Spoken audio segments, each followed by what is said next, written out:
যথাযথভাবে সরবরাহ না করার অপরাধে ভোক্তা অধিকার সংরক্ষণ আইন 2009 এর 45 ধারা অনুযায়ী অভিযোগের প্রেক্ষিতে 50,000 টাকা জরিমানা আরোপ এবং আদায় করা হয়েছে। একই সাথে মিথ্যা বিজ্ঞাপন দ্বারা ক্রেতা সাধারণকে প্রতারণা করার অভিযোগে 44 ধারা অনুযায়ী 2 লক্ষ টাকা জরিমানা আরোপ এবং আদায় করা হয়েছে। স্যার, অভিযোগকারীর অভিযোগের প্রেক্ষিতে যখন অধিদপ্তর থেকে অভিযুক্ত প্রতিষ্ঠানে জিপি এর মাধ্যমে নোটিশ জারি করা হয় শুনানিতে উপস্থিত হয়ে ব্যাখ্যা দেওয়ার জন্য, এবং একই সাথে অভিযুক্ত প্রতিষ্ঠানের হোয়াটসঅ্যাপ নাম্বারটাও আমরা কালেকশন করেছিলাম এবং হোয়াটসঅ্যাপে এই নোটিশটা পাঠানো হয়েছিল। ওনারা সিনও করেছেন, এমনকি টেলিফোনে জানানো হয়েছে যে শুনানির তারিখ উপস্থিত হয়ে ব্যাখ্যা দিতে হবে।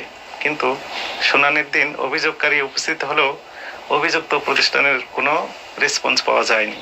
তো 3 মাধ্যমে যখন আমরা নিশ্চিত করলাম যে শুনানির তারিখে উপস্থিত হতে হবে, তারা কোনো কারণে অনুপস্থিত থাকতে পারতো, কিন্তু বিষয়টি জানাতে পারতো, সেটিও জানায়নি। এরপরে স্যার আপনার নির্দেশনা অনুযায়ী আমরা এই অভিযুক্ত প্রতিষ্ঠানের সরেজমিনে তদন্ত করার জন্য আমরা গেলাম আমাদের টিম নিয়ে, গুলশান থানা পুলিশের সহযোগিতা নিয়ে। ওখানে যাওয়ার পর আমরা যেটি দেখলাম যে 2 জন ম্যানেজার ছিলেন, একজন ম্যানেজার এবং একজন অ্যাসিস্ট্যান্ট ম্যানেজার। তো ওনারা সেভাবে কোঅপারেট করতে পারছে না, এবং তাদের কাছে যখন আমরা বললাম যে এরকম অভিযোগের একটি নোটিশ আমরা জারি করেছিলাম, পেয়েছেন কিনা, ম্যানেজার সাহেব বলেন যে হ্যাঁ তারাও নোটিশ পেয়েছেন কিন্তু রেসপন্স করা হয়নি। এরপরে আমরা বললাম যে যেহেতু নোটিশ পেয়েছেন তাহলে অভিযোগের বিষয়টি জানেন আপনারা, তো পাকিস্তানি ড্রেস বলে যে ড্রেসটা বিক্রি করেছেন এটি পাকিস্তানি কিনা। মৌখিকভাবে যদিও তারা বলছে যে পাকিস্তানি, কিন্তু তার সপক্ষে কোনো রকমের ডকুমেন্ট তারা দেখাতে পারেনি এবং তাদের কাছে ছিল না। এবং আমরা যে কোশ্চেনগুলো করেছি কোনো কোশ্চেনের তারা সন্তোষজনক জবাব দিতে পারে নাই। তো এরপরে পুলিশ প্লাজার যে অ্যাসোসিয়েশন ছিল ব্যবসায়ীদের সেক্রেটারি সাহেব আসলেন, উনি এসে আমাদের সাথে কথা বললেন এবং উনি আশ্বস্ত করলেন যে ঠিক আছে, যেহেতু অপরাধ করেছেন এবং পাকিস্তানি নাম দিয়ে দেশের অভ্যন্তরে তৈরি যে পোশাক সেগুলোই বিক্রি করছেন, এটি কিছুটা তারাও বুঝতে পেরেছেন এবং স্বীকার করলেন। তো জনস্বার্থে এই প্রতিষ্ঠানটির সকল প্রকার কার্যক্রম সাময়িকভাবে বন্ধের আদেশ দেওয়া হলো এবং পরের দিন অর্থাৎ আজকে সকালে অধিদপ্তরে উপস্থিত হয়ে প্রয়োজনীয় ডকুমেন্ট সহ ব্যাখ্যা দিতে নির্দেশ দেওয়া হলো। এরই প্রেক্ষিতে স্যার এই অভিযুক্ত প্রতিষ্ঠানের প্রতিনিধি নিজেই আসছেন এবং তারা যে ডকুমেন্ট নিয়ে আসছেন একটি তৃতীয় পক্ষ থেকে আউটসোর্সিং এর মাধ্যমে মূলত এই ড্রেসগুলো তারা ক্রয় করে থাকেন। এলিফ্যান্ট রোডের এলসি নামের একটি প্রতিষ্ঠান, কিন্তু সেই ক্যাশ মেমোতে আমরা দেখলাম সেই প্রতিষ্ঠানের কোনো ঠিকানা দেওয়া নেই, কোনো টেলিফোন নাম্বার বা কোনো মোবাইল ফোনও দেওয়া ছিল না। ব্ল্যাঙ্ক একটি ক্যাশ মেমোর মতো, যেটি ক্যাশ মেমো বললে আমাদের কাছে যথাযথ মনে হয়নি। তো টেলিফোন নাম্বার যেহেতু নেই, ফলে অভিযুক্ত প্রতিষ্ঠানের যিনি আসছেন ম্যানেজার সাহেব আসছেন, ম্যানেজার সাহেবের কাছ থেকে ওই প্রতিষ্ঠানের কন্ট্যাক্ট নাম্বার আমরা নিলাম এবং সরাসরি আমরা লাউড স্পিকারে ফোন দিলাম, দিয়ে লাউড স্পিকারে শুনতে চাইলাম যে আপনি এই ড্রেসগুলো বিক্রি করেন কিনা সানভিস বাই টনি এই প্রতিষ্ঠানের কাছে। তারা জানিয়েছেন যে বিক্রি করেন, 2 রকম পোশাক তারা বিক্রি করেন, পাকিস্তানি ড্রেসও বিক্রি করেন, আবার কপি প্রোডাক্ট, উনি ওনার ভাষায় বলেছেন যে কপি প্রোডাক্ট নকল প্রোডাক্টও তারা বিক্রি করেন। এবং যেগুলো নকল বিক্রি করেন তাতে বোঝা গেল যে সেগুলোর ক্যাশ মেমোটা যথাযথ দেয় না, সেখানে ক্যাশ মেমোতে তাদের প্রতিষ্ঠানের কোনো নাম ঠিকানাও থাকে না। তো তাতে করে প্রমাণিত হলো যে আসলে এটি নকল প্রোডাক্ট তারা বিক্রি করছে। এরপরে অভিযুক্ত প্রতিষ্ঠান এর স্বত্বাধিকারী যেহেতু নিজেই আসছেন, উনি মৌখিকভাবে দুঃখ প্রকাশ করলেন এবং ভবিষ্যতে এইরকম অপরাধমূলক কার্যক্রম থেকে বিরত থাকবেন মর্মে অঙ্গীকার দিলেন, একই সাথে লিখিত স্টেটমেন্ট দিলেন। প্রথমত হচ্ছে আমরা আসলে অনেক কিছু জানতাম না, বা আমরা যারা অনলাইন থেকে, শুধু আমি না, আমি বলবো যারা অনলাইনে বিজনেস করে আমার মতো, আমি বলবো যে 98% উদ্যোক্তা অনেক আইন কানুন হয়তো জানে না, বিশেষ করে যারা ফেসবুক থেকে আমরা উঠে আসছি।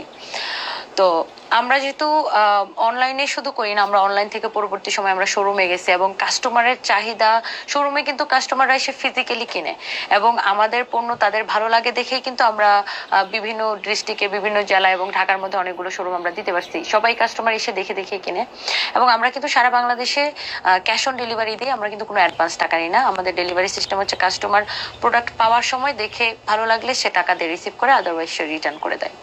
তো এখানে আমরা আসলে অনেক কিছু জানতাম না। যেমন আপা যে কমপ্লেনটা করেছিল আমার প্রতিষ্ঠান সম্পর্কে, এই কমপ্লেনটা আমার স্টাফ সম্পূর্ণ গোপন করে গেছে। মানে আমার এখানে তো অনেক স্টাফ কাজ করে, আর আমি যেহেতু বিজনেসটা একা সামলাই, আমার পক্ষে আসলে প্রত্যেকটা জিনিস আমার মাথায় রাখা আসলে সম্ভব হয় না, যেহেতু আমি একাই কাজ করি। তো আমার স্টাফ জিনিসটা ইগনোর করে গেছে, মানে তারা আসলে এটা গায়ে লাগায় নাই। যে কারণে পরবর্তী সময় আপা রেসপন্স নেপে উনি ভোক্তা অধিকারে এসেছে এবং আমি ওনাকে, ওনার প্রতি আমার শতভাগ আমি রেসপেক্ট দেখাই, কারণ ওনার একজন কাস্টমার হিসেবে ওনার সেই অধিকার আছে। তো ভুক্ত অধিকারী ওনারা আসার পরে ওনারা যে চিঠিটা আমাদেরকে দিয়েছে, সেটা আমাদের যেটা মেইন ব্রাঞ্চ পুলিশ প্লাজা শোরুমে পাঠিয়েছে। তো ওই শোরুমে যে চিঠিটা গিয়েছে সেটা আমার স্টাফরা চিঠিটা রিসিভ করেছে, কিন্তু এই বিষয়ে আমাকে কোনো প্রকার অবগত করে নাই। আমাকে যদি অবগত করতো তাহলে এই যে ওনারা শুনানি ডেট দিয়েছিল, নিশ্চয়ই এখানে আমার কোনো লোক বা আমার লয়ার বা আমার অফিস থেকে কেউ অবশ্যই উপস্থিত থাকতো। কারণ আমার প্রতিষ্ঠানটা তো আমি বাসায় বসে করি না, আমি যেহেতু সারা দেশে ছড়িয়েছি, আমার একটা রেপুটেশনের ব্যাপার আছে। তো আমি অবশ্যই এটাকে ওনাদের অফিসে এসে এটা সমাধানের ব্যবস্থা করতাম যদি এটা আমার মাথায় যেত। তো আমার এখানে আসলে যারা সেলসম্যান কাজ করে তাদের শিক্ষা দীক্ষা বা তারা এটাকে আসলে ওইভাবে গুরুত্ব সহকারে দেখে নাই যে ভুক্ত অধিকার থেকে চিঠি দিছে কি হবে, এরকম মনে করে চিঠিটা ফেলে রাখছে এবং তারা এই বিষয়ে আমাকে কোনো অবগত করে নাই। তো গতকালকে ওনারা যখন আমাদের শোরুমে গেল তখন আমি আসলে বিষয়টি জানতে পারি এবং জানতে পেরে আমার আমার নিজের ডেফিনেটলি আমার যেহেতু এটা মেইন ব্রাঞ্চ, আমার অনেক খারাপ লেগেছে এবং আমি তখন ছিলাম রাজশাহীতে। আর আরেকটা জিনিস আমি বলবো, ওনারা আমাদেরকে কোনো চাপ প্রয়োগ করে নাই। আমি নিজে অনেক কিছু শিখতে পেরেছি এই ঘটনাটার মধ্য দিয়ে, কারণ আমার তো কোনো কাস্টমারের সাথে দুই নাম্বারই করার কোনো ইচ্ছা নাই। কারণ আমরা বিজনেসটাকে আরো পৃথিবীর বিভিন্ন দেশে ছড়াই দিতে চাই সানভিজ বাই তনিকে। তো আমরা অনেক কিছু জেনেছি, যেমন এটা হয়তো অনেক উদ্যোক্তারাই বা অনেক ব্যবসায়ীরা জানে না যে আমরা পণ্যটা যেখান থেকে পারচেস করি বা পণ্যটার সোর্সিংটা কি, সেই কাগজপত্রের ফটোকপি আমাদের শোরুমে শোরুমে রাখতে হবে। এই জিনিসটা আমরা একদমই অবগত ছিলাম না। আমরা ভাবতাম যে আমাদের হেড অফিসে রাখলেই হবে, বা বা আমরা বছর শেষে একবার হিসাব করে ওই কাগজপত্র আমরা হয়তো ফেলেও দিতাম। দেখা যেত প্রতি বছর হিসাব করে আর আমরা রাখতাম। আমরা ভাবতাম এই কাগজ দিয়ে আর কি হবে।